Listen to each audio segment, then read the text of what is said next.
तो दोस्तों अभी हम लोग हैं चित्रकूट के गुप्त गोदावरी में। गुप्त गोदावरी को गुप्त गोदावरी इसलिए कहते हैं क्योंकि गोदावरी नदी का यहाँ पे उद्गम हुआ है और अज्ञात रूप से उद्गम हुआ है। किसी को पता नहीं है कि गोदावरी कहाँ से उद्गम हुआ है। दूसरा महत्व यहाँ का ये है कि सीता माता यहाँ गुप्त गोदावरी में नहाया करती थी, इसलिए भी गुप्त गोदावरी का बहुत महत्व है।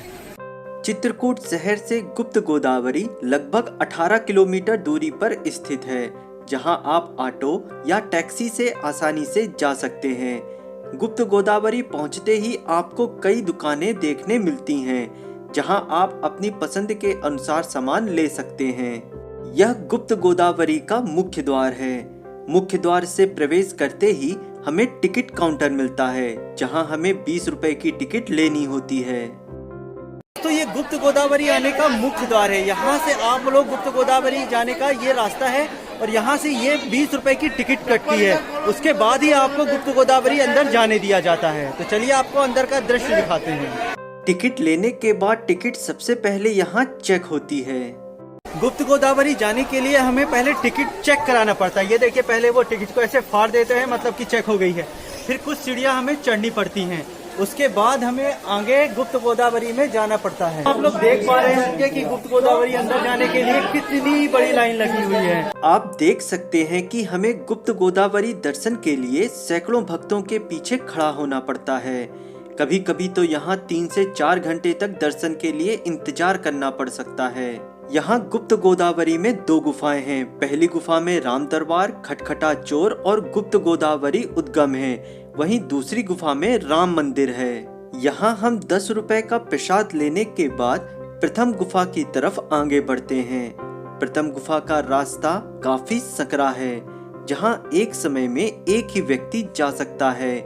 हम धीरे धीरे राम दरबार मंदिर की तरफ उसी सकरे रास्ते से आगे बढ़ते हैं। कुछ सीढ़ियां उतरने के पश्चात गुफा में प्रवेश करते ही हमें गुफा का बड़ा प्रांगण देखने मिलता है।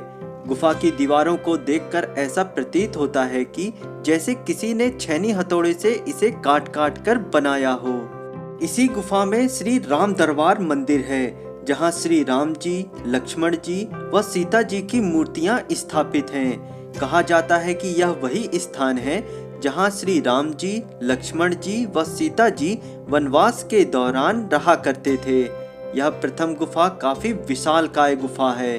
अब हम आगे बढ़ते हैं गुप्त गोदावरी कुंड देखने, जिसे यहाँ सीता कुंड के नाम से भी जाना जाता है। यही सीता कुंड है, जहाँ गोदावरी नदी का अज्ञात रूप से उद्गम होता है, इसलिए इसे गुप्त गोदावरी भी कहा जाता है। सीता जी इसी जगह स्नान किया करती थी, इसलिए इसे सीता कुंड भी कहा जाता है।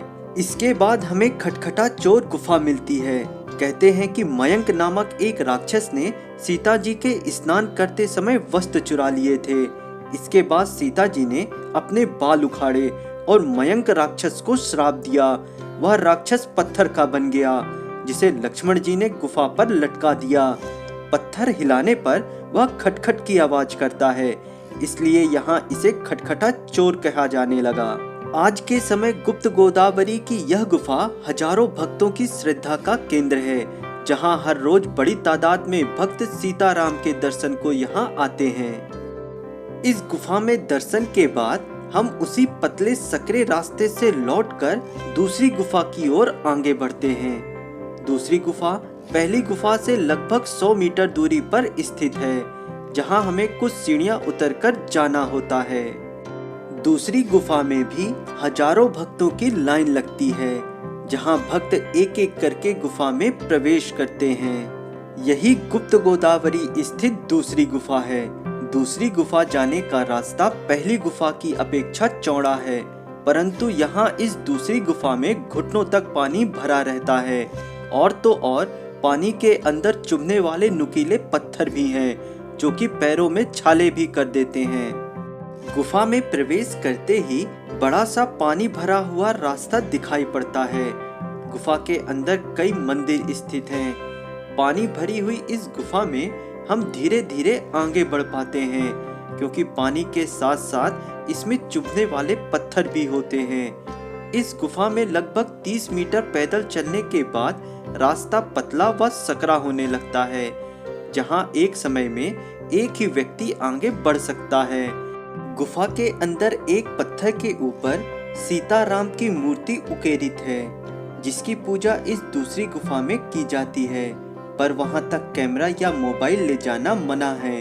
यहाँ की एक बात और हम आपको बता देते हैं कि यहाँ मंदिर गर्भ में बैठे पंडित 5 रुपए या 10 रुपए नहीं, सीधा 100 रुपए या 500 रुपए की डिमांड करते हैं, जो कि बड़ा इरिटेटिंग होता है कि हम इतनी दूर से दर्शन को जाते हैं और यहाँ के पंडित जबरदस्ती पैसे मांगते हैं। थोड़ी ही देर में हम गुफा से बाहर आते हैं। गुफा से बाहर आते ही गुप्त गोदावरी का जल बाहर बहता हुआ एक कुंड में जमा होता है, जिसे यहाँ गोदावरी सरोवर कहा जाता है।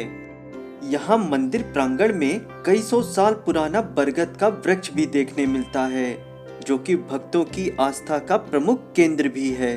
चित्रकूट के हर एक स्थान पर श्री राम व सीता जी का निवास है, इसलिए चित्रकूट को चित्रकूट धाम कहा जाता है।